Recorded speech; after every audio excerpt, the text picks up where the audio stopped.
Hello friends, स्वागत है आपका हमारे यूट्यूब चैनल जीएस बाय अभिषेक में। मेरा नाम है अभिषेक डंडरियाल और आज हम एक नया वीडियो आपके लिए लेकर आए हैं जो हमने बुक घटना चक्र की बिहार पीसीएस बीपीएससी के लिए 68वीं प्रारंभिक परीक्षा के लिए स्टार्ट की है।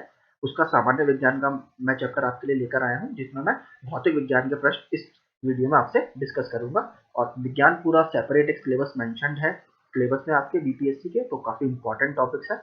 अभी आप देखिएगा प्रश्न भी काफी अच्छे से पूछे जाते हैं, तो ये आपके लिए रिवीजन के लिए काफी अहम साबित होगा। इसके साथ आप कोई भी एक स्टैंडर्ड बुक फॉलो कर सकते हैं, जैसे ल्यूसेंट वगैरह की बुक नॉर्मल जो इंपॉर्टेंट टॉपिक्स हैं उसके लिए आप इसको फॉलो कर सकते हैं। जैसे आप देखेंगे विटामिन वगैरह के क्वेश्चन आते रहते हैं, ठीक है, डिजीज या बीमारियों के क्वेश्चन आते रहते हैं, केमिकल फॉर्मूले वगैरह आते रहते हैं। और हमारे जो मात्रक वगैरह है, इसका मात्रक क्या है अंतरराष्ट्रीय प्रणाली में, उस तरीके के प्रश्न इसमें से रिपीट बार बार होते रहेंगे। अभी हम देखते हैं, आपको फिर उससे काफी हेल्प मिलेगी। तो चलिए शुरू करते हैं। पहला प्रश्न देखते हैं, निम्न तत्वों में से किसमें न्यूट्रॉन नहीं होता है। देखिए हाइड्रोजन, हाइड्रोजन का परमाणु क्रमांक हम सबको पता है कितना है, 1 होता है, ठीक है। तो इसमें क्या हुआ, जिसमें न्यूट्रॉन नहीं होते, देखते हैं। हाइड्रोजन का परमाणु क्रमांक 1 होता है। साधारण हाइड्रोजन में समस्थानिक प्रोटियम में कोई न्यूट्रॉन नहीं होता। भारी हाइड्रोजन ड्यूटोरियम ऑक्साइड बोलते हैं इसको, ठीक है, D2O बस का साइन होता है, में 1 न्यूट्रॉन होता है। जबकि अत्यंत भारी हाइड्रोजन समस्थानिक यानी ट्राइटियम में 2 न्यूट्रॉन होते हैं, लेकिन नॉर्मल में कोई न्यूट्रॉन नहीं होता। एंगस्ट्रॉम किसकी इकाई है, एंगस्ट्रॉम हमारी वेवलेंथ या तरंग दैर्ध्य की इकाई है। 1 एंगस्ट्रॉम बराबर 10 की घात -10 मीटर। याद रखिएगा, मैंने आपसे कहा मात्रक बहुत पूछे जाएंगे, स्पेशल फोकस आप इस पर करिएगा।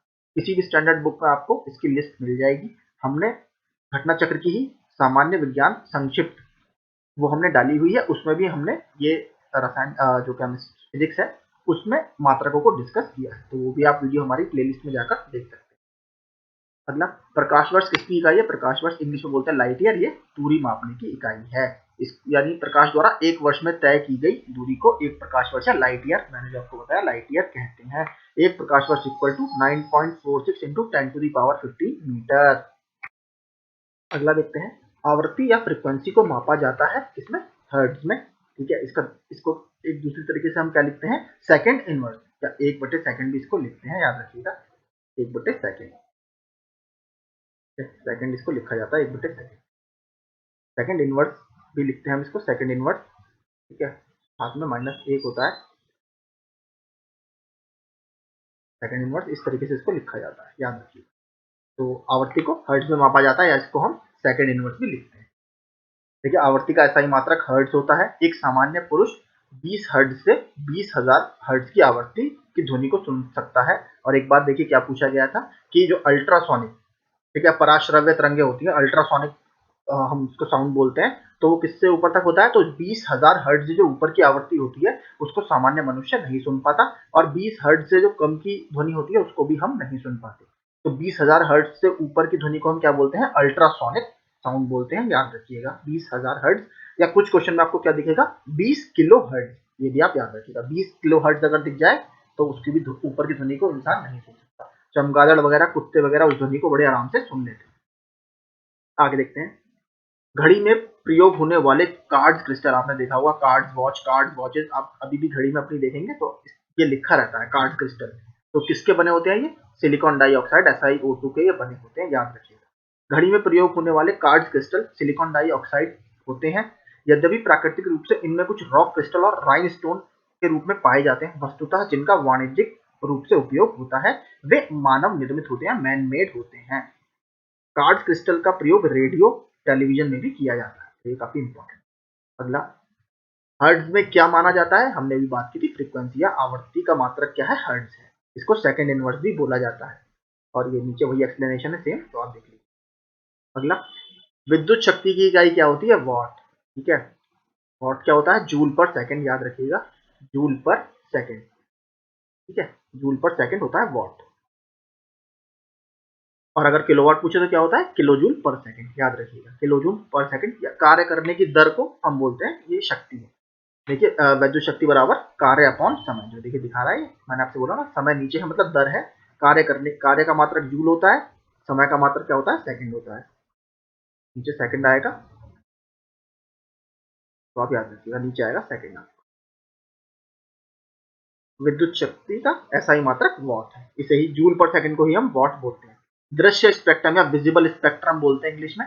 दृश्य स्पेक्ट्रम के तरंग दैर्ध्य की सीमा क्या होती है? तो देखिए जो 4000 से 7000 एंगस्ट्रॉम होती है, वैसे इसमें देखिए इतनी दे रखी है, तो यही सबसे क्लोज ऑप्शन होगा।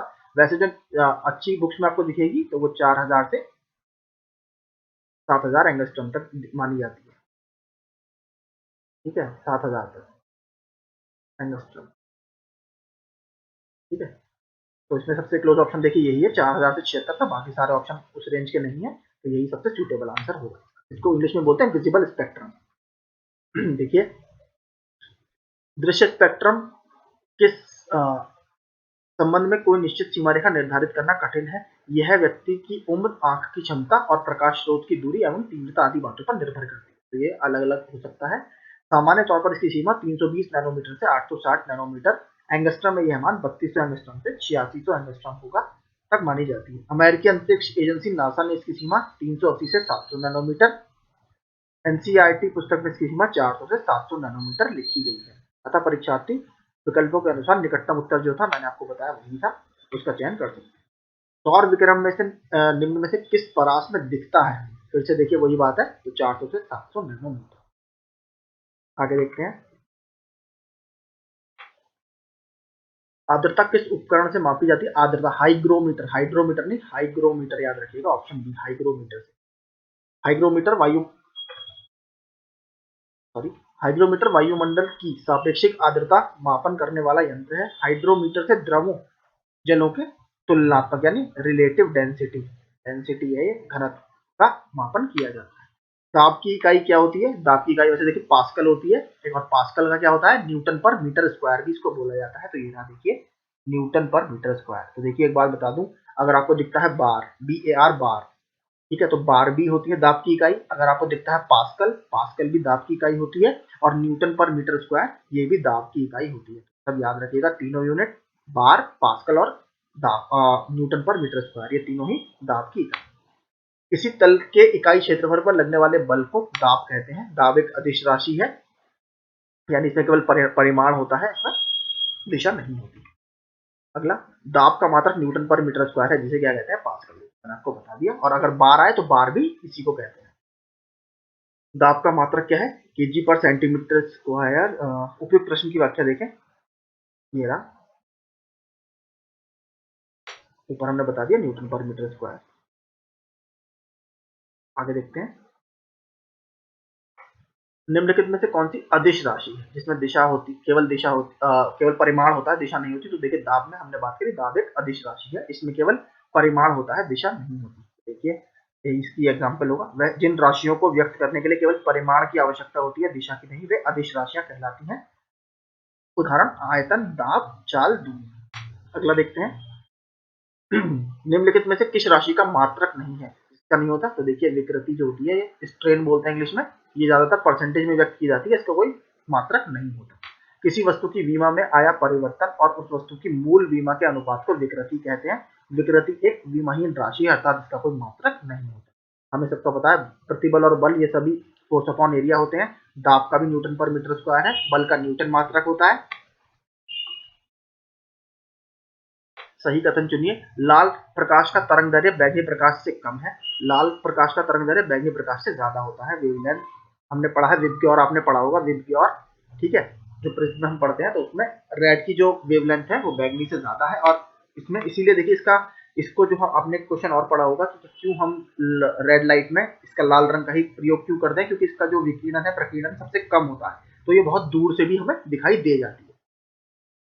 अब देखते हैं, और तरंगदैर्घ्य और इसका तो हमें पता है सबसे उल्टा संबंध है, तो यानी जिसकी तरंगदैर्घ्य ज्यादा होगी उसकी आवर्ती सबसे कम होगी, और जिसकी आवर्ती सबसे ज्यादा होगी उसकी तरंगदैर्घ्य सबसे कम होगी। तो क्योंकि इन दोनों में उल्टा रिलेशन होता है, ठीक है, याद रखिएगा, इनवर्स रिलेशनशिप होता है, इसमें व्युत्क्रमानुपाती होते हैं दोनों एक दूसरे। देखिए अब बैगनी रंग का तरंगदैर्घ्य सबसे कम और आवर्ती सबसे ज्यादा होगी, क्योंकि ये दोनों एक दूसरे के उल्टे होते हैं, इनमें व्युत्क्रम संबंध होता है। जबकि लाल रंग का तरंगदैर्घ्य सबसे अधिक तथा आवर्ती न्यूनतम होती है। अगला, जब दिन में पानी पर साबुन की फिल्म दिखाई देती है तो यह सुंदर रंग दिखाती है। इस घटना का क्या कारण है? इस घटना का कारण है प्रकाश का व्यतिकरण, इंटरफेरेंस ऑफ लाइट, याद रखिएगा। मैंने कहा देखिए इंटरफेरेंस, ये रहा इंटरफेरेंस या व्यतिकरण, कारण अन्य रंगों की और सुंदर दिखाई देते हैं। उस बुलबुल में कई सारे रंग दिखाई देते हैं, बुलबुले की हमें सरफेस पर। एक परमाणु केंद्र का धनावेशित हिस्सा क्या कहलाता है? हमें पता है क्या कहलाता है, न्यूक्लियस, नाभिक, इंग्लिश हिंदी में से नाभिक बोलते हैं। रदरफोर्ड का प्रयोग आपने 12th में सब लोगों ने सुना होगा, जो उसने सोने की प्लेट पर कणों की बमबारी की थी, तो वो सबको हमें पता है। अब देखते हैं, एक परमाणु के केंद्र में धनावेशित हिस्सा या नाभिक का न्यूक्लियस कहलाता है। नाभिक या न्यूक्लियस कहलाता है। नाभिक परमाणु का केंद्रक होता है। परमाणु के नाभिक में प्रोटॉन और न्यूट्रॉन अवस्थित रहते हैं, ये भी एक बार पूछ लिया है। और इलेक्ट्रॉन जो है उसके चारों ओर विभिन्न कक्षाओं में चक्कर लगाते रहते हैं। प्रोटॉन और न्यूट्रॉन को हम क्या कहते हैं, एक तरह से जॉइंट रूप में क्या बोलते हैं, न्यूक्लियॉन, याद रखिएगा। प्रोटॉन धनात्मक आवेश युक्त मूलभूत कण है तथा न्यूट्रॉन उदासीन होता है, इस पर कोई चार्ज नहीं होता। इलेक्ट्रॉन हमारा नेगेटिव चार्ज होता है, याद रखिएगा। चार्ज को किससे नापते हैं हम? कूलाम में नापते हैं चार्ज को। चार्ज का मात्रक क्या है? कूलाम। जिस कारण नाभिक धनावेशित होता है। प्रोटॉन तथा न्यूट्रॉन का द्रव्यमान 1.672 10⁻⁻27 kg होता है। इसकी खोज क्रमशः अर्नेस्ट रदरफोर्ड, मैंने आपको बताया था, तथा जेम्स चैडविक द्वारा की गई थी। ईंट पर नाच आपने बचपन में पढ़ा होगा, ईंट पर नाच। ई से मतलब इलेक्ट्रॉन, टा से मतलब जे टॉमसन या थॉमसन बोलते हैं, और पा से परमाणु, किसने खोज की परमाणु की? रदरफोर्ड ने। और नाच मतलब न्यूट्रॉन की किसने की? चैडविक। अगला, एक ठोस के सीधे गैस में परिवर्तन को कहते हैं। जैसे कपूर आपने सुना होगा, कपूर सबसे अच्छा एग्जांपल है इसका। इसको बोलते हैं ऊर्ध्वपातन, इंग्लिश में इसको बोलते हैं सब्लिमेशन। याद रखिएगा, सब्लिमेशन, ऊर्ध्वपातन। जैसे कपूर इसका सबसे अच्छा एग्जांपल है। कपूर ठोस में होता है और वो सीधे क्या होता है, जब आप उसको जलाते हो वो लिक्विड में नहीं बनता, वो सीधे गैस में परिवर्तित हो जाता है। तो ऊर्ध्वपातन वह क्रम है जिसके द्वारा ठोस पदार्थ द्रव में परिवर्तित हुए बिना ही सीधे गैसीय अवस्था में परिवर्तित हो जाता है तथा गैसीय अवस्था से सीधे ठोसीय अवस्था में आ जाता है। अगला, वह ताप बिंदु जिस पर ठोस, द्रव और गैसीय अवस्थाएं एक साथ रह सकती हैं क्या कहलाता है? इसे बोलते हैं ट्रिपल पॉइंट, यानी त्रिक बिंदु। ये रहा ट्रिपल पॉइंट। और कितना मान होता है इसका? 276.16 केल्विन। ये रहा 0.01 डिग्री सेल्सियस। अगर डिग्री सेल्सियस में पूछे तो ये, और इस पर तीनों अवस्थाएं कोएग्जिस्ट करती हैं या तीनों अवस्थाएं एक साथ रह सकती हैं। कॉस्मिक रेज या कॉस्मिक किरणें आवेशित कण है, अनावेशित कण है। आवेशित तथा अनावेशित दोनों हो सकती हैं, या उपयुक्त में से कोई नहीं। तो देखिए, ये इलेक्ट्रोमैग्नेटिक स्पेक्ट्रम होता है इंग्लिश में, या विद्युत चुंबकीय स्पेक्ट्रम, उसका ये भाग नहीं होती। ये उच्च ऊर्जा के आवेशित कण है, यानी ऑप्शन ए हमारा सही होगा। चार्ज है, चार्ज पार्टिकल्स है, याद रखिएगा, जो अंतरिक्ष में लगभग प्रकाश की गति से गमन करते रहते हैं। प्रकाश की गति निर्वात में कितनी होती है? 3 × 10⁸ मीटर पर सेकेंड। 2G स्पेक्ट्रम में जी किस शब्द के लिए होता है? हमारा 5G चल रहा है, हमें सबको पता है। 5G,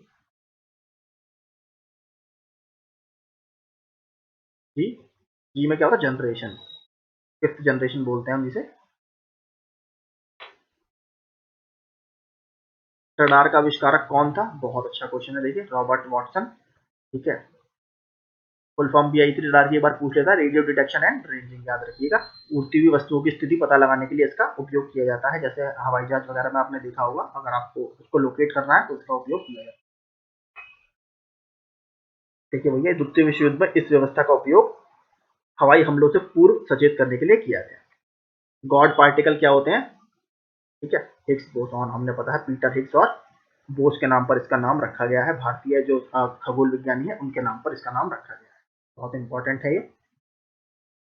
हिग्स बोसॉन एक मूल कण है जिसकी प्रथम परिकल्पना वर्ष 1964 में दी गई और इसका प्रायोगिक सत्यापन 14 मार्च 2013 को किया गया। वैज्ञानिक समुदाय के बाहर और मीडिया द्वारा अक्सर इस कण को ईश्वरीय कण, गॉड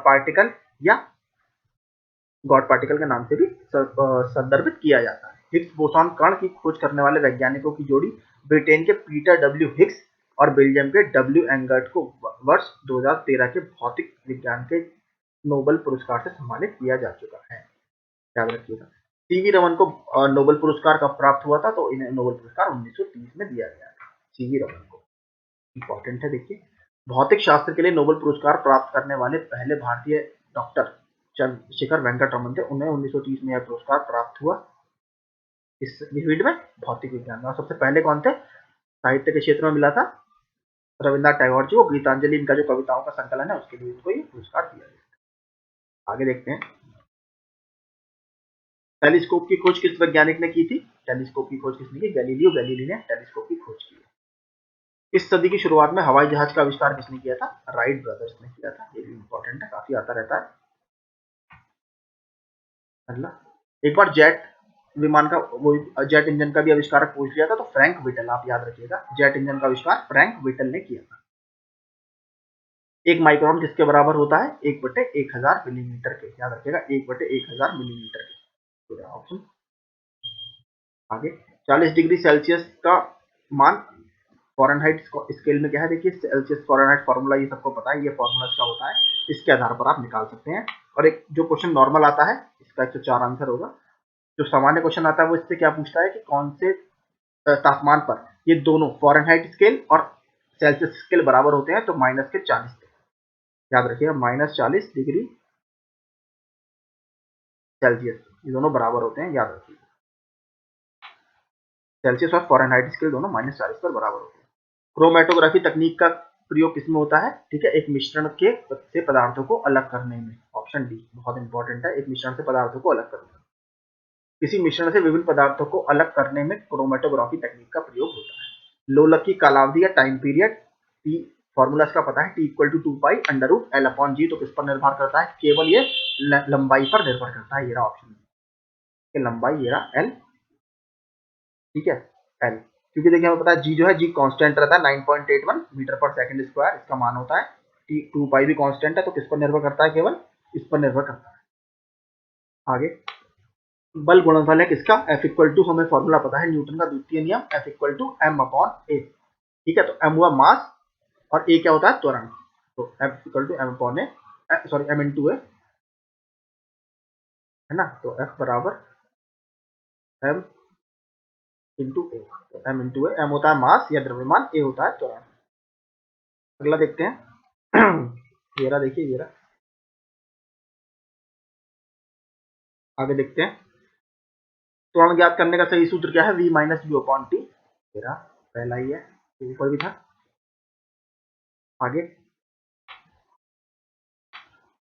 निम्न में कौन सी राशि, और हाँ एक बार त्वरण का मात्रक पूछ लिया था, तो इसका मात्रक क्या होता है? मीटर पर सेकंड स्क्वायर, याद रखिएगा, मीटर पर सेकंड स्क्वायर इसका मात्रक होता है। ठीक है, त्वरण का मीटर पर सेकंड स्क्वायर, क्योंकि देखिए क्या होगा, बी का मात्रक क्या है? मीटर पर सेकंड, इसका भी मीटर पर सेकंड होता है, नीचे सेकंड होता है, तो मीटर पर सेकंड मतलब नीचे सेकंड सेकंड गुणा हो जाएगा, तो क्या बनेगा? स्क्वायर, मीटर पर सेकंड। निम्न में कौन सी राशि सदिश नहीं है? सदिश मतलब हमने बात करी थी अदिश राशि और सदिश राशि, तो देखिए आयतन, आयतन जो है, आयतन हमारी सदिश राशि नहीं है, इसका कोई भी दिशा से मतलब नहीं होता। आयतन का मात्रक क्या होता है? मीटर की घात 3, ठीक है, मीटर क्यूब, ये आयतन का मात्रक होता है। अगला, सदिश राशियां वे राशियां होती हैं जो परिमाण के साथ साथ दिशा भी बतलाती हैं। स्थापन, वेग, बल सदिश राशियां हैं। अदिश राशियां वह होती हैं जो केवल परिमाण बतलाती हैं, दिशा नहीं। आयतन एक अदिश राशि, और हमने ऊपर क्या बात करी थी? दाब या प्रेशर भी एक अदिश राशि है। पदार्थ के संवेग और वेग के अनुपात से कौन सी भौतिक राशि प्रदान की जाती है? या आपका द्रव्यमान मिलेगा। संवेग क्या होता है? द्रव्यमान इंटू वेग, याद रखिएगा, एम इंटू वी, और वेग क्या होता है? वी, तो वी से भी कट जाएगा, क्या मिलेगा हमें? केवल द्रव्यमान मिलेगा। तो संवेग क्या होता है? एम इंटू वी होता है, ये रहा, देखिए वी से भी कट जाएगा, क्या बचता है? एम, द्रव्यमान केवल मिलता है। 1 किलोमीटर दूरी का तात्पर्य क्या है? आपका 1000 मीटर, ऑप्शन सी। बाकी देखिए एक्स्ट्रा भी दिए, याद कर लीजिएगा। 1 पिकोग्राम, ये अच्छा है क्वेश्चन। 1 पिकोग्राम किसके बराबर होता है? 10 की घात माइनस 12 ग्राम के लिए, 10 की घात माइनस 12 ग्राम। आप एक लिफ्ट में खड़े हैं, लिफ्ट के फर्श पर आपके भार द्वारा लग रहा बल किसका होगा? तो ये देखिए लिफ्ट के 9.8 मीटर पर सेकंड स्क्वायर के त्वरण से, देखिए ये रहा उसका मात्रक जो मैंने ऊपर बताया था त्वरण का, कि नीचे आते समय शून्य होगा, तो नीचे आते समय ये शून्य होगा, ये याद रखिएगा, काफी इंपॉर्टेंट है। दोनों देखिए ऑप्शन सेम सेम आपको लग रहे होंगे। अब देखिए किसी भी दिशा में ये ऑप्शन तो कुछ है ही नहीं, आप लिफ्ट में खड़े हो तो किस दिशा में जाओगे? आप ऊपर या नीचे ही जाओगे, और तो कहाँ जाओगे? ये गलत है बिल्कुल ऑप्शन। यदि एक पंख, एक रबड़ की गेंद और एक लकड़ी की गेंद निर्वात में एक समान ऊंचाई से स्वतंत्रता पूर्वक गिर रहे हैं, लेकिन निर्वात है यानी एब्सेंस ऑफ एयर, कोई वायु नहीं है, तो कौन सा वाला गिरेगा? सबको पता है यार, सबसे पहले तीनों एक साथ ही जमीन पर गिरेंगे। यहाँ पर निर्वात है, कोई भी घर्षण वायु द्वारा कोई रेजिस्टेंस यहाँ पर नहीं लगेगा, क्योंकि निर्वात में कोई वायु नहीं है। निर्वात की स्थिति में वायु प्रतिरोध शून्य होने के कारण, मैंने क्या कहा, क्योंकि एयर की एब्सेंस है, एयर है ही नहीं, तो सब एक साथ पहुंचेंगे, क्योंकि उनका अंतिम वेग v इक्वल टू 2gh क्या है? द्रव्यमान से स्वतंत्र होगा, कोई द्रव्यमान उसके साथ नहीं। देखिए कोई कहीं भी इसमें g आ रहा है, गुरुत्व त्वरण आ रहा है, h आ रहा है, हाइट आ रही है, लेकिन कहीं इसमें आपको दिख रहा है मास और उसमें कहा पंख गिर रहा है, तो मास का कोई फर्क वहां पर नहीं पड़ेगा, तीनों की जो वो होगी सब एकदम समान होगी। अगला देखते हैं, वायु में ध्वनि तरंग होती है। वायु में ध्वनि तरंग होती है, कैसी होती है? अनुदैर्ध्य प्रकृति होती है इसकी, याद रखें, अनुदैर्ध्य प्रकृति। ध्वनि तरंगे यांत्रिक तरंगे कहलाती हैं क्योंकि उनके संचरण में द्रव्यमात्मक माध्यम, ठीक है, इसके लिए ठोस द्रव गैस या किसी माध्यम की आवश्यकता आपको चाहिए, बिना माध्यम के ये नहीं ट्रेवल कर सकती। निर्वात में अगर आपसे पूछे ध्वनि तरंग की कितनी स्पीड होगी, 0, क्योंकि निर्वात में ट्रेवल ही नहीं करती। वायु या गैस में ध्वनि तरंग अनुदैर्ध्य होती है। देखिए, अनुदैर्ध्य अनुप्रस्थ आपने 2 तरंगे सुनी होंगी, तो अनुदैर्ध्य प्रकृति होती है इनकी, क्योंकि इस माध्यम के घटक तरंग की गति की दिशा में अनुदिश दोलन करते हैं। अगला, रेत और नैफ्थलीन के मिश्रण को किसके द्वारा पृथक किया जा सकता है? तो ऊर्ध्वपातन, सब्लिमेशन। क्यों? क्योंकि नैफ्थलीन बॉल्स जो होती है, क्या करोगे, जब आप इसको गर्म करोगे ना, तो ये सीधे गैस अवस्था में बदल जाएगी और आपके पास क्या बचेगा? केवल रेत बचेगा। याद रखिएगा, मैंने कहा था कि ठोस से सीधे अगर आप किस में बदल जा रहे हो, सीधे गैस में बदल जा रहे हो, तो कौन सी प्रक्रिया होती है? ऊर्ध्वपातन, सब्लिमेशन। अगला, विद्युत शक्ति की इकाई क्या है? मैंने बताया था वॉट, जूल पर सेकंड भी इसको बोलते हैं। अगर ये किलोवाट हो तो उसका मतलब क्या होता है? किलो जूल पर सेकंड। शक्ति क्या होता है? कार्य करने की दर जो होती है उसे शक्ति या पावर कहते हैं। ठीक है, ये वही है, विद्युत शक्ति की दर वह दर है जिस पर कोई कार्य किया जाता है या ऊर्जा संचारित होती है। आगे, कौन सी सही सुमेलित नहीं है? वोल्टमीटर विभवांतर, ये ठीक है। एमीटर विद्युत धारा, ये भी ठीक है। पोटेंशियोमीटर विद्युत वाहक बल, इलेक्ट्रोमोटिव फोर्स, ईएमएफ बोलते हैं इसको इंग्लिश में, ईएमएफ, ठीक है। गैल्वेनोमीटर विद्युत प्रतिरोध, ठीक है। गैल्वेनोमीटर का प्रयोग एक छोटी विद्युत धारा, ठीक है, ये नहीं होगा इसका, उसके उसके प्रकार का मापन करने हेतु किया जाता है। विद्युत प्रतिरोध का मान ओम मीटर, और रेजिस्टेंस का मात्रक भी क्या होता है? ओम। अन्य प्रश्नगत में जो है वो सही सुमेलित है। आगे देखते हैं, टरबाइन एवं डायनामो से बिजली प्राप्त करने में किस ऊर्जा को विद्युत ऊर्जा में बदला जाता है? याद रखिएगा, मैकेनिकल एनर्जी को मैंने आपको इसलिए बताया था। टरबाइन में क्या होता है? टरबाइन में एक शाफ्ट होती है, ठीक है, जो जनरेटर की शाफ्ट से जुड़ी रहती है। इसको हम बोलते हैं टर्बो जनरेटर सेट। याद रखिए, टर्बो जनरेटर सेट। तो इसकी जो शाफ्ट होती है, ठीक है, टरबाइन की जब वो घूमती है तो दोनों कपलिंग के थ्रू जुड़े रहते हैं, और उसके साथ ही फिर जनरेटर की शाफ्ट घूमती है, जो हमें मैकेनिकल एनर्जी को यानी किसमें ट्रांसफर करती है? वो विद्युत ऊर्जा में ट्रांसफर करती है। तो डायनामो में हमें क्या मिलता है? मैकेनिकल ऊर्जा हमारी विद्युत ऊर्जा में बदलती है। याद रखिएगा, यही गाड़ियों में भी होता है। गाड़ियों में आपके इंजन की शाफ्ट घूमती है और उससे आपकी जो बैटरी है वो चार्ज होती है, और उसके थ्रू हम क्या करते हैं, जो हमारे जो आपकी गाड़ी में जितनी भी एसेसरीज होती हैं वो सब इससे ही चलती है। तो टरबाइन एवं डायनामो बिजली प्राप्त करने के लिए यांत्रिक ऊर्जा या मैकेनिकल ऊर्जा को विद्युत ऊर्जा में परिवर्तित किया जाता है। मैंने आपको बता दिया, टर्बो जनरेटर सेट होता है। टर्बो मतलब टरबाइन, जनरेटर मतलब डायनामो, कहीं ना कहीं इसका सेट होता है। विद्युत जनित्र बोलते हैं वैसे इंग्लिश में, हिंदी में सॉरी। 100 वाट का बिजली का बल्ब यदि 10 घंटे जले तो बिजली का खर्च कितना होगा? तो देखिए, 1 इकाई होगा। 100 वाट का बल्ब 10 घंटे चले तो 1 इकाई बिजली यूनिट खर्च होगी। 10 गुणा आपका 100 गुणा 1000 यानी 1000 वाट पर घंटा, यानी 1 यूनिट आपकी इसमें खर्च होगी। दो समानांतर प्रतिरोध वाले सर्किट का कुल प्रतिरोध 1.403 किलो ओम है। यदि एक प्रतिरोधक का मान 2 किलो ओम है तो दूसरे प्रतिरोधक का मान क्या होगा? Option D, 4.7 kilo ohm. Ohm किसका मात्रक है? ये भी पूछ चुका है एक बार, तो ये रेजिस्टेंस का मात्रक। ये देखिए, समानांतर परिपथ है तो ये फॉर्मूला होता है, इससे आपका क्या निकल के आएगा? 4.70 किलो।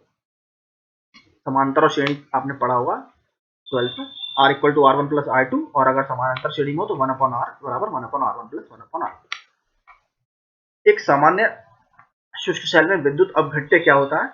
अमोनियम क्लोराइड NH4Cl इसका फॉर्मूला होता है। NH4Cl अमोनियम क्लोराइड इसमें अपघट्य के रूप में प्रयोग किया जाता है, तथा मैग्नीज डाइऑक्साइड को कैथोड के रूप में हम प्रयोग करते हैं। याद रखिए। डायनामो, आगे देखिए, डायनामो क्या होता है? मैंने आपको बताया, जो शाफ्ट होती है वो यांत्रिक ऊर्जा बनाती है। यांत्रिक ऊर्जा को किसमें बदलेगा? वैद्युत ऊर्जा में। ये यांत्रिक ऊर्जा को वैद्युत ऊर्जा में परिवर्तित करता है। अगला, विद्युत मोटर में देखिए क्या होता है। मैंने आपको इसकी देखिए एक ही ट्रिक है, जब मैंने आपको जो संक्षिप्त हमारी सामान्य ज्ञान थी घटना चक्र की, उसको हमने विज्ञान फिजिक्स वाला चैप्टर या भौतिक विज्ञान वाला चैप्टर मैंने डाला है, उसमें मैंने पूरा बताया। आप इनपुट पर ध्यान दीजिए कि जो मोटर आपके घर में लगी होती है पानी वाली, आप उसमें क्या करते हो? आप उसमें सबसे पहले बटन ऑन करते हो। बटन ऑन करा मतलब आपने उसमें बिजली की सप्लाई दी, यानी आपने इलेक्ट्रिक ऊर्जा को यांत्रिक या मैकेनिकल ऊर्जा में बदला। तो देखिए विद्युत ऊर्जा को यांत्रिक ऊर्जा में, ऑप्शन सी होगा। यांत्रिक ऊर्जा में बदला, उसके बाद मोटर चली और मोटर ने आपका पानी जमीन से निकालकर लिफ्ट किया, उठाया कहाँ पर, आपके पानी के टैंक में। तो आपने इनपुट क्या दिया, आप हमेशा इस पे याद रखिएगा, इनपुट आपने बिजली का स्विच ऑन किया सबसे पहले, उसके बाद उसमें करंट गया, फिर आपका पूरा जो कंडक्टर्स वगैरह रहता है, पूरा मोटर का जो सर्किट होता है वो पूरा होता है और आपकी यांत्रिक ऊर्जा में वो बदल जाता है। ऑप्शन सी।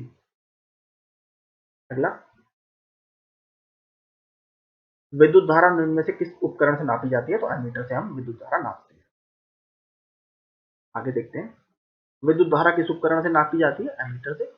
और रेजिस्टेंस ओम मीटर से, याद रखिएगा। प्रकाश में 7 रंग होते हैं, 7 रंगों को अलग अलग करने का क्या तरीका है हमें पता है। प्रिज्म, आपने बचपन में फोटो देखा होगा, इस तरीके से प्रिज्म एक बना रहता था, इधर से प्रकाश की लाइट आती थी, इधर 7 रंगों में विभक्त हो जाती थी वो, ऐसे ऐसे करके, है ना। विभक्त, और उसका फॉर्मूला है, आपको पता होगा। यदि किसी ऐनक के दो लेंसों की शक्ति 2 डायोप्टर हो तो इसकी फोकस दूरी क्या होगी? ठीक है, फोकस दूरी होता है 1/d, f equal to 1/d। ठीक है, तो क्या होगा 1/2, ठीक है, 1/2 0.5 मीटर या 50 सेंटीमीटर, हाँ 50 आ गया, ये देखिए 50 सेंटीमीटर। चुंबकीय सुई किस तरफ संकेत करती है? हमेशा हमें पता है नॉर्थ और साउथ की तरफ संकेत करती है, नॉर्थ साउथ की तरफ रहती है ये, तो उत्तर, नॉर्थ और साउथ की तरफ रहती है तो उत्तर की तरफ संकेत करती है। अगला, चुंबकीय सुई देखिए जरा, उत्तर दिशा में संकेत करती है, यह पृथ्वी के चुंबकीय ध्रुव उत्तरी एवं दक्षिण ध्रुव के अनुरूप आकर्षित होती है। चुंबकीय सुई भी पृथ्वी के उत्तर ध्रुव की ओर आकर्षित होकर उत्तरी दिशा की तरफ संकेत करती है। जो आपकी घड़ियों में भी देखिए आपने मैग्नेटिक कंपास वगैरह रहते हैं, वो हमेशा उत्तर दिशा की तरफ दिखाएंगे। अगर आप खड़े होते हैं सूरज की तरफ तो वो उत्तर की तरफ हमेशा वो टर्न होती है। श्वेत प्रकाश को नली में कैसे पैदा करते हैं? ये बहुत इंपॉर्टेंट है। तंतु को गर्म कर, एलिमेंट को आप गर्म करके हीट करके कर सकते हैं। श्वेत प्रकाश प्रदीप्तशील ट्यूब में निम्न दाब पर पारे की वाष्प में पैदा होती है। ट्यूब के सिरों पर तंतुओं में विद्युत प्रवाह करने पर पारावाष्प अदृश्य परावैंगनी किरणें उत्सर्जित करती है। ये परावैंगनी किरणें नलिका के आंतरिक सतह पर लेपित प्रदीप्तिशील पदार्थ की परत से मिलाकर दृश्य प्रकाश उत्पन्न करती है। आइंस्टीन को, ये बहुत इंपॉर्टेंट है, आइंस्टीन को नोबेल प्राइज किसके लिए मिला है? प्रकाश विद्युत प्रभाव या फोटो इलेक्ट्रिक इफेक्ट के लिए। देखिए सबसे ज्यादा जो फेमस है इनकी वो वैसे थ्योरी ऑफ रिलेटिविटी है, लेकिन थ्योरी ऑफ रिलेटिविटी के लिए इन्हें नहीं मिला है। किसके लिए मिला है? फोटो इलेक्ट्रिक इफेक्ट या विद्युत प्रकाश का विद्युत प्रभाव 1921 में ये इन्हें दिया गया, याद रखिएगा। अगला, विद्युत उत्पादन करने के लिए कौन सी धातु उपयोग की जाती है? विद्युत उत्पादन के लिए तो हमें पता है यूरेनियम। आपने न्यूक्लियर रिएक्टर देखे होंगे, न्यूक्लियर रिएक्टर में हम यूरेनियम ईंधन का प्रयोग करते हैं। यूरेनियम धातु का उपयोग नाभिकीय रेंज में ऊर्जा उत्पन्न के लिए किया जाता है। इसमें कंट्रोल्ड रिएक्शन होगा, याद रखिएगा कंट्रोल्ड, या इसमें नियंत्रित अभिक्रिया होती है। अनियंत्रित अभिक्रिया किसमें होती है? परमाणु बम में होती है। उसमें भी नाभिकीय विखंडन होता है, लेकिन उसमें अनियंत्रित नाभिकीय विखंडन किया जाता है, याद रखिएगा, ये भी ट्रिक है। आपके जो न्यूक्लियर रिएक्टर होते हैं उसमें अनियंत्रित नाभिकीय विखंडन होता है, और परमाणु बम में, सॉरी, इसमें नियंत्रित नाभिकीय विखंडन होता है और परमाणु बम में अनियंत्रित, क्योंकि इसमें बहुत ज्यादा डिस्ट्रक्शन आपको करना होता है, तो वहां पर अनियंत्रित अभिक्रिया होती है। कमरे को ठंडा किया जा सकता है किससे? संपीड़ित गैस को या कंप्रेस्ड गैस को छोड़ने से। हमने देखा है फ्रिज में आपके कंप्रेसर लगा रहता है, एसी में आपके कंप्रेसर लगा रहता है, तो उसमें क्या होता है? कंप्रेस्ड, संपीड़ित मतलब होता है कंप्रेस्ड गैस, ठीक है, कंप्रेस्ड। आमतौर पर सुरक्षा फ्यूज लगाने के लिए प्रयोग होने वाला तार किसका बना होता है? देखिए टिन और लेड का वैसे तो अलॉय होता है, याद रखिएगा, अलॉय इसको बोलते हैं, मिश्र धातु, ये रहा मिश्र धातु। इसका लो मेल्टिंग पॉइंट होता है ये, ठीक है, इसका जो गलनांक होता है वो काफी कम होता है। जैसे ही आपके में सर्किट में बहुत ज्यादा सप्लाई आ जाती है तो ये गल जाता है और पूरे सर्किट को ब्रेक कर देता है, जिससे और जो आपके घर में इक्विपमेंट्स हैं वो खराब नहीं होते पड़ते हैं। देखिए फ्यूज तार एक छोटा तार का टुकड़ा होता है, यह रांगा सीसा है, टिन और लेड की मिश्र धातु का बना होता है। इसका गलनांक निम्न होता है, जो मैंने आपको बताया, मेल्टिंग पॉइंट, लघु पतन, शॉर्ट सर्किटिंग, अतिभारण, ओवरलोडिंग तथा वोल्टता की वृद्धि आदि के कारण जब परिपथ में धारा निर्दिष्ट मान से अधिक हो जाती है तो फ्यूज तार गलकर टूट जाता है। इससे इलेक्ट्रिक और इलेक्ट्रॉनिक उपकरणों को नुकसान होने एवं किसी प्रकार की दुर्घटना टल जाती है। तो मैंने आपको बताया। आगे, निम्न में से कौन सा ऊष्मा का सबसे अधिक कुचालक है? इंसुलेटर पूछ रहा है, इंसुलेटर। तो देखिए पारा जो है, बाकी जो कॉपर की बहुत ज्यादा है, लेड, ये तीनों मेटल है, तो इनकी जो थर्मल कंडक्टिविटी है अच्छी होती है, लेकिन इसकी नहीं होती।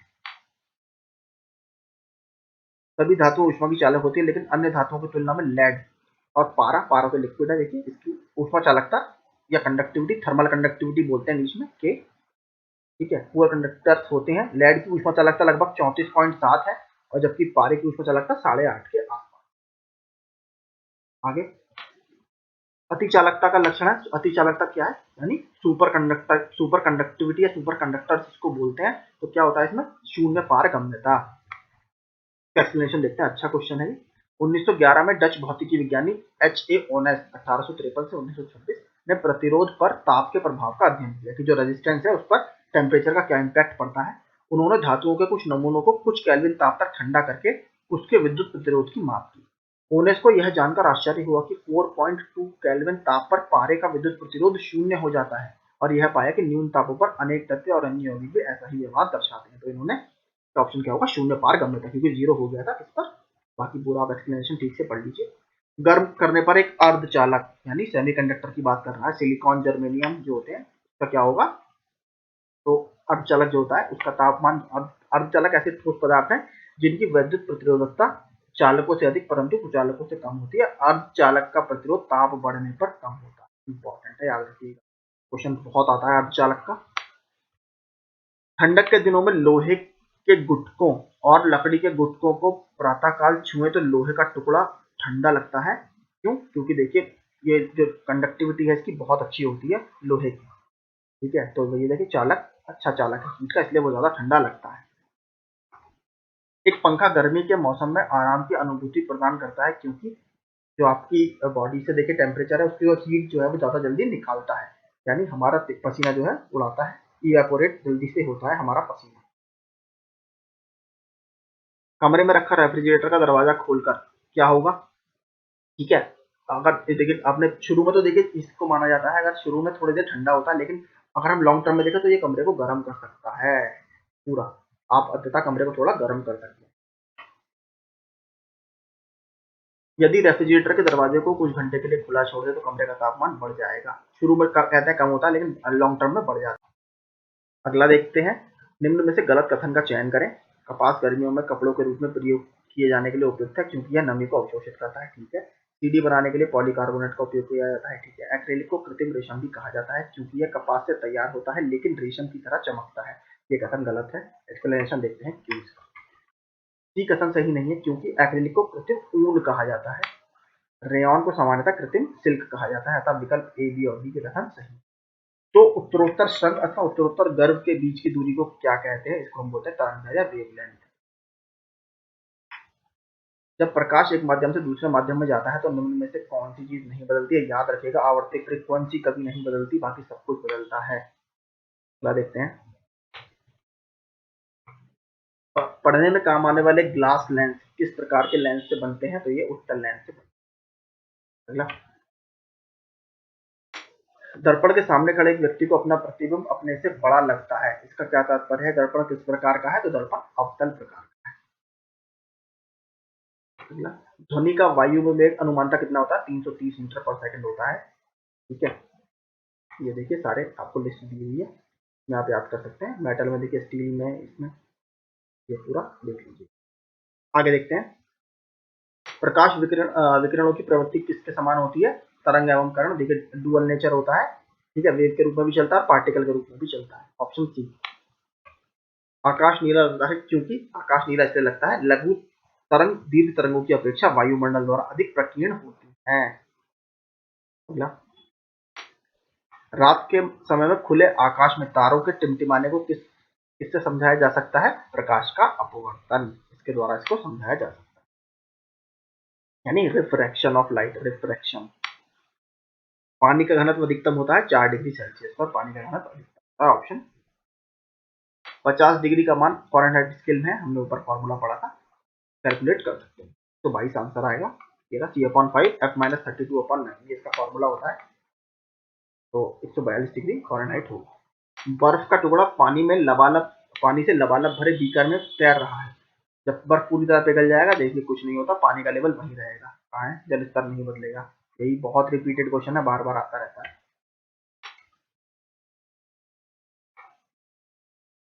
क्योंकि देखिए होगा जब आप पानी डालेंगे, जब बर्फ डालेंगे तो आयतन हटेगा और जब बर्फ पिघल जाएगा उसी आयतन को पूरा कर देता है। ये रहा देखिए उसी आयतन, इस कारण वेग का स्तर नहीं बदलता। वर्षा की बूंद के गोलाकार आकृति का क्या कारण है, पृष्ठ तनाव। ऑप्शन बी, बहुत इंपॉर्टेंट क्वेश्चन है, बार बार आता रहता है ये भी। सबसे ज्यादा श्यानता किसकी होती है? शहद की। विस्कोसिटी बोलते हैं इंग्लिश में। सबसे ज्यादा गाढ़ा क्या होता है आपका? शहद ही होता है। जरा देखिए, महासागर में ऊंची जल तरंग कैसे आती है? भूकंप। आपके देखिए चंद्रमा से भी आती है। ये तो टाइड्स वगैरह के बारे में पूछ रहा है। टाइड्स, भूकंप से तो देखिए सुनामी वगैरह आएंगे, अभी है और आंसर हो सकता था, लेकिन अगर नॉर्मल देखें तो ग्रेविटेशनल पुल या सन और मून, जो सूर्य और चंद्रमा पानी पर एक गुरुत्वाकर्षण बल लगाते हैं, उसकी वजह से ऊंची लहरें, हाइट, इसको स्प्रिंग टाइड बोलते हैं इंग्लिश में, स्प्रिंग टाइड, वो आती है। महासागर में ऊंची जल तरंगें चंद्रमाकर्षण के गुरुत्वाकर्षण बल का परिणाम है, जो मैंने बताया। चंद्रमा पृथ्वी सूर्य के तुलना में नजदीक है, उसके आकर्षण बल के कारण समुद्र की तरंगें ऊपर उठती हैं। सूर्य द्वारा लगने वाला बल, आकर्षण बल, उतना प्रभावी नहीं होता, अतः सूर्य द्वारा जल तरंगें चंद्रमा की तुलना में अधिक ऊपर नहीं होती। देखिए लगाते दोनों हैं, लेकिन ये चंद्रमा हमें पता है पृथ्वी से पास है, सूर्य बहुत दूर है, इसलिए जो ज्यादा बल लगाएगा वो कौन लगाएगा? चंद्रमा, और इसके कारण ही ऊंची लहरें उठती हैं। जब एक पत्थर को चांद की सतह से पृथ्वी पर लाया जाता है तो क्या होता है? इसका भार बदलता है, लेकिन इसका द्रव्यमान नहीं बदलेगा। देखिए मास कभी नहीं बदलता। भार का फॉर्मूला क्या होता है? m इंटू जी, इसको समझिएगा। देखिए m मास ये हमेशा सेम रहता है, लेकिन चंद्रमा पर जो गुरुत्व त्वरण है, पृथ्वी पर गुरुत्व त्वरण का वो 1/6 है, याद रखिएगा। तो ये g बदल जाएगा तो भार बदलेगा, लेकिन अगर खाली मैं द्रव्यमान की बात करूं, द्रव्यमान पर कोई परिवर्तन नहीं आएगा। तो देखिए इसका भार बदल जाएगा, परंतु द्रव्यमान नहीं, क्योंकि भार में g होता है m इंटू जी। तो जी पृथ्वी और चंद्रमा पर अलग अलग है, इसलिए भार जो है वो बदल जाता है, लेकिन द्रव्यमान कभी नहीं बदलता। प्रेशर कुकर में खाना जल्दी पकता है क्योंकि उसके अंदर क्या होता है? देखिए प्रेशर होता है ज्यादा, ठीक है, याद रखिएगा अंदर। और तो पानी का उच्च तापमान पर पानी उबलने लगता है। जब उच्च तापमान पर उबलेगा तो क्या होगा? चीजें जल्दी पकनी शुरू हो जाएंगी आपकी। तो ऑप्शन बी इसका सही आंसर होगा। अगला, सौर ऊर्जा निम्न में से किससे प्राप्त होती है? हमें बस सूर्य से। सिंपल क्वेश्चन है बिल्कुल। सूर्य में कौन सी प्रक्रिया होती है? नाभिकीय संलयन होती है। कहाँ गया? नाभिकीय संलयन द्वारा सूर्य में ऊर्जा का। और नाभिकीय संलयन पर आधारित एक चीज और क्या है? हाइड्रोजन बम, याद रखिएगा। नाभिकीय हाइड्रोजन बम जो है वो नाभिकीय संलयन अभिक्रिया पर ही आधारित है। और परमाणु बम किस पर आधारित है? वो नाभिकीय विखंडन पर, अनियंत्रित नाभिकीय विखंडन पर आधारित है। सूर्य पर ऊर्जा का निर्माण किसके लिए होता है? देखिएगा मैंने आपको बताया ना, नाभिकीय संलयन। और अगर आपसे हाइड्रोजन बम पूछे तो हाइड्रोजन बम भी नाभिकीय संलयन पर आधारित है। प्रथम भारतीय उपग्रह कब छोड़ा गया? 1975 अप्रैल में। ये तो कहाँ है ऑप्शन? ये 19 अप्रैल 1975 में। आर्यभट्ट। वर्ष दीर्घतम होता है कहाँ पर? सबसे लंबा साल होगा आपका प्लूटो पर, ठीक है। प्लूटो को ग्रह नहीं माना जाता, इसको ड्वार्फ प्लेनेट या क्षुद्र ग्रह बोला जाता है, याद रखिएगा। विद्युत चुंबकीय तरंगों का वेग होता है कितना? ये प्रकाश की गति चलती है 3 × 10⁸ मीटर पर सेकंड। अगला, सूर्य के प्रकाश का धरती की सतह पर लगने वाला लगभग समय कितना है? 8.5 मिनट या 8.3 मिनट बोलते हैं। 8.5 मिनट ऑप्शन में यही लगाइएगा। सूर्य का प्रकाश पृथ्वी पर पहुंचता है 8 मिनट, ऑप्शन 8 मिनट 19 सेकंड। आयोग ने देखिए सी को सही माना, सी ही सही है। ई ज्यादा सटीक उत्तर है वैसे तो। देखिए यहाँ अगर पूरा सही से उत्तर पूछेगा तो, लेकिन क्लोजेस्ट ऑप्शन देखिए यही था, तो आयोग ने यही माना। सौरमंडल का सबसे बड़ा ग्रह कौन सा? हमें पता है, बृहस्पति, जुपिटर। अगला, निम्न में से कौन सी एक कंप्यूटर की भाषा नहीं है? सी है, फोर्ट्रॉन है, आपका बेसिक, फास्ट कोई भाषा नहीं होती। निम्न में कौन सी धातु रोशनी के बल्बों के फिलामेंट में प्रयोग की जाती है? क्या यूज करते हैं हम? टंगस्टन का हमारा तंतु बना होता है। आगे, निम्न में कौन सी धातु अर्धचालक या सेमीकंडक्टर? मैंने कहा था बहुत क्वेश्चन आते हैं सेमीकंडक्टर से। जर्मेनियम होगा, ऑप्शन बी। सिलिकॉन भी होता है, जर्मेनियम भी होता है। इनकी चालकता चालकों और कुचालकों के बीच में होती है। और ताप बढ़ने पर इनका क्या होता है? मैंने आपको बताया था ऊपर, हमने क्या बात की थी, तो आप एक बार जरूर देखिएगा, जो हमने ताप से अर्धचालकों की चालकता में जो परिवर्तन आ रहा था वो क्या आ रहा था। परमाणु के नाभिक में क्या होते हैं? परमाणु के नाभिक में केवल प्रोटॉन और न्यूट्रॉन होते हैं। इसको हम क्या बोलते हैं? न्यूक्लियॉन्स भी बोलते हैं। और इलेक्ट्रॉन उसके चारों ओर विभिन्न कक्षाओं में चक्कर लगाते रहते हैं। नाभिक जो है वो धनात्मक आवेश का होता है। मैंने कहा ना इलेक्ट्रॉन नाभिक के, आपने पढ़ा होगा बचपन में, मॉडल के, एल, एम, एन ऐसे करके, है ना, अलग अलग कक्षाएं होती हैं, केमिस्ट्री में आपने पढ़ा होगा। निम्नलिखित में से कौन सा विकल्प गलत है? नाभिक के अंदर प्रोटॉन और इलेक्ट्रॉनों की उपस्थिति के कारण परमाणु विद्युत रूप से उदासीनता, गलत बात है बिल्कुल। इलेक्ट्रॉन तो उसके चारों तरफ कक्षाओं में चक्कर लगाते हैं। क्या होते हैं? प्रोटॉन होते हैं प्लस न्यूट्रॉन होते हैं। न्यूट्रॉन हमारा कोई चार्ज नहीं होता, प्रोटॉन हमारा धनात्मक होता है, इसलिए नाभिक क्या होता है? धनात्मक ही होता है। अगला, ये सही है देखिए। निम्नलिखित में कौन वैकल्पिक ऊर्जा का सबसे बड़ा भंडार है? वैकल्पिक मतलब अल्टरनेटिव एनर्जी कौन सी है? तो सौर ऊर्जा हमारी इसे बोलते हैं नॉन कन्वेंशनल एनर्जी या renewable sources of energy English में। परमाणु बम का सिद्धांत आ गया। देखिए परमाणु बम किस पर है? मैंने कहा अनियंत्रित नाभिकीय विखंडन पर आधारित है। अनियंत्रित, ये बहुत इंपॉर्टेंट है। और अगर संलयन की बात करें, कौन सा बम है? हाइड्रोजन बम, याद रखिएगा, हाइड्रोजन बम इस पर आधारित है। ठीक है, हाइड्रोजन बम। आगे देखते हैं हाइड्रोजन बम किसके सिद्धांत पर आधारित है। देखिए आ गया, ये रहा अनियंत्रित संलयन प्रक्रिया। अगला, वायु में कौन सी नोबल गैस नहीं होती? Hydrogen, helium. रेडॉन नहीं होती, रेडॉन गैस ये नहीं पाई जाती। अगला 100, बिजली की खपत का बिल किसके मापन पर आधारित होता है? हमें पता है, जो आपका वॉटेज आता है, कितना वॉट आपने खर्च किया, उसके आधार पर ही होता है। निम्नलिखित में सबसे भारी धातु कौन सी है? तो देखिए यूरेनियम जो है सबसे भारी धातु है। इसकी परमाणु संख्या 92 और परमाणु भार 238 होता है। आपने देखा भी होगा, ऐसे लिखते हैं इसे 92 यूरेनियम 238, इस तरीके से इसको लिखा जाता है। इनसेट 2 एकक छोड़ा गया था। तो देखिए इस समय करंट अफेयर्स का क्वेश्चन होगा, तो 10 जुलाई 1992 को छोड़ा गया था। सैटेलाइट लॉन्च वगैरह पूछता रहता है, देख लीजिएगा। तो देखिए यही थे हमारे प्रश्न आज के। आई होप आपको ये वीडियो पसंद आया होगा। तो ऐसे ही और वीडियो पाने के लिए हमारे चैनल को लाइक, शेयर और सब्सक्राइब जरूर करें। Thank you so much.